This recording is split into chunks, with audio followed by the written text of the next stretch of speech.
السلام عليكم ورحمة الله وبركاته. بنية طلبة وطالبات الصف الخامس، أهلا وسهلا بكم حبايبي في فيديو جديد. النهاردة إن شاء الله هنحل مع بعض صفحة 130 إلى صفحة 134 تدريبات درس مفاتيح النجاح لغة عربية الصف الخامس الترم الثاني. يا ريت يا بطل ما تنساش تدعمني بلايك واشتراك في القناة علشان يوصل لكم كل جديد يا حبايبي من حل التدريبات والواجبات. بنحل مع بعض الكتاب كله، بنحل كمان الكتب المدرسية، إن شاء الله تستفادوا كتير جدا. بحل معاك الكتاب المدرسي وبحل كمان التقييمات الأسبوعية، إن شاء الله تستفادوا معانا كتير جدا في القناة. نقول بسم الله، ما تنسوش تصلوا بنا على النبي عليه أفضل الصلاة والسلام عشان تاخد حسنات كتير جدا. بيقول لك هنا اختر الإجابة الصحيحة. النجاح هو الشيء الذي يسعى إليه الجميع. كي تنجح لابد أن يكون هدفك واقعيا. العمل دون خطة واضحة ودقيقة بيجعل تفكيرك مشتت. لابد أن تكون ثقة الإنسان بنفسه معتدلة. ما يحفزنا على إحراز النجاح بيسمى الدافع. صح وخطأ من عوامل النجاح الصبر والإصرار. صح، يجب أن يكون هناك توازن في ثقة الشخص بذاته. صح، أكدت الدراسات أن النجاح أمر بالغ الصعوبة. خطأ، تكوين علاقات اجتماعية مميزة صورة من صور النجاح. صح، ممارسة الرياضة والهوايات مضيعة للوقت. لا طبعا، إجابة خاطئة.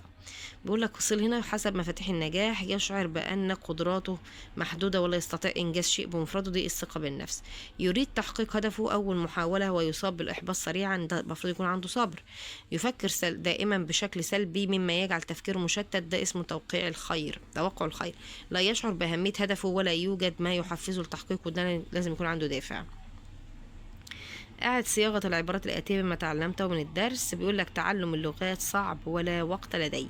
هتقول له تعلم اللغات أمر ليس بالغ الصعوبة، سأنظم وقتي. يا لحظ العلماء في الماضي كانت حياتهم سهلة. هقول له حاول إديسون 1000 مرة حتى نجح.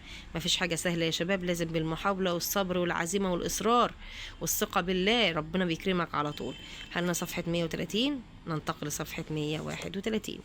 بيقول لك هنا اختر معنى الكلمة الملونة. هدفت الجماهير لتحفيز اللاعبين. تحفيز يعني تشجيع. للنجاح دروب كثيرة. دروب يعني طرق. اجتهد حتى تحقق ما تصبو إليه. تصبو بمعنى تميل إليه. طيب، أو بتحب اللي أنت بتحبه يعني. كف عن الخوف يعني امتنع. الإفراط في تناول السكريات يعني تجاوز الحد بيسبب البدانة. أكمل بكلمة مناسبة تتماشى وأطمح وهواياتي وتتسم دراسات. الحفر على النحاس هو هوايتي المفضلة. منتجاتي تتسم بالجمال ودقة النقش وتتماشى مع كل الأذواق. لدي هدف واضح ومحدد وهو أن أبدأ مشروع الصغير. فاطلعت على دراسات كثيرة عن طرق التسويق الإلكتروني وما زلت أطمح أن يتطور مشروع الصغير إلى مصنع كبير. ركوب الدراجات هواية فريدة. هواية بمعنى عمل محبب. هوى النسر على العصفور يعني انقض. الممثل الهاوي لا يتقاضى أجرا يعني الممثل الغير محترف. أكمل. لم أستسلم عندما أخفقت في محاولتي الأولى. أخفقت يعني فشلت. الأهداف الواقعية مضاد الخيالية عكسها واقعية. ينجح من يدرك قيمة الوقت. مفرد قيم قيمة. تحديد الأهداف بدقة من أهم عوامل النجاح. كلمة جذرها عم. حنا صفحة 131، ننتقل لصفحة 132 يا حبايبي. بيقول لك هنا النجاح هو تحقيق الهدف المرجو إليه الوصول إليه، وهو الشيء اللي بيسعى إليه الجميع. التلميذ والعامل والمدير والمعلم والعالم وغيرهم. كما إن الدراسات جميعها بتؤكد أن النجاح ليس أمر سهل بالغ الصعوبة كما يعتقد بعض الناس، ولكنه بيحتاج للصبر والعزيمة والبعض العوامل والمفاتيح كي تصل إلى ما تصبو إليه. تصبو إليه يعني تحبه. مفرد الدراسات الدراسة. يتطلب النجاح تحديد الهدف والعزيمة لتحقيقه. صح، النجاح أمر سهل ويمكن للجميع تحقيقه. صح، للنجاح مفاتيح توصلنا إليه. صح. ماذا يعني النجاح؟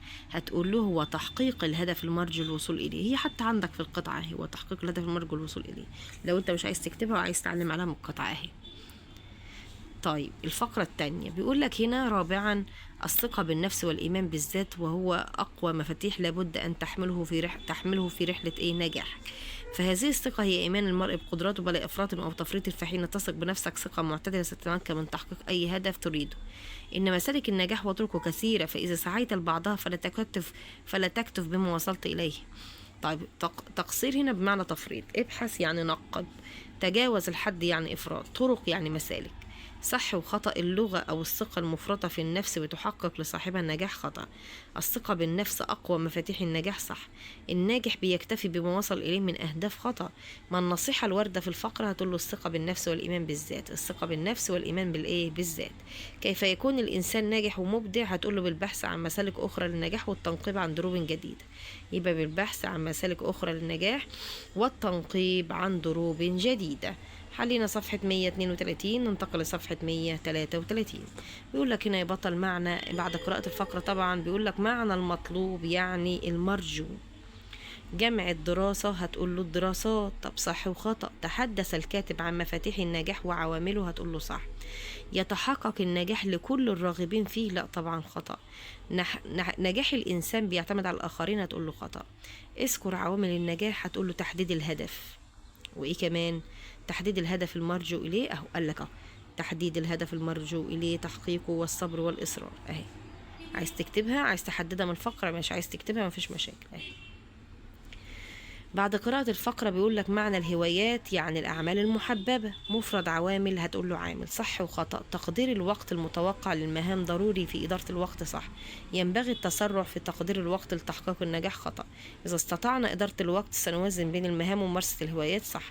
ماذا توفر الإدارة الجيدة للوقت؟ هتقول له بتوفر أوقاتا بنستطيع أن تمارس فيها الهوايات التي تسبق قلوبنا إليها. هتقول له توفر أوقاتا نستطيع أن نمارس فيها الهوايات التي تسبق قلوبنا إليها. اهي دي في القطعة اهي، لو عايز تكتبها اهي، عايز اجابتها في القطعة اهي.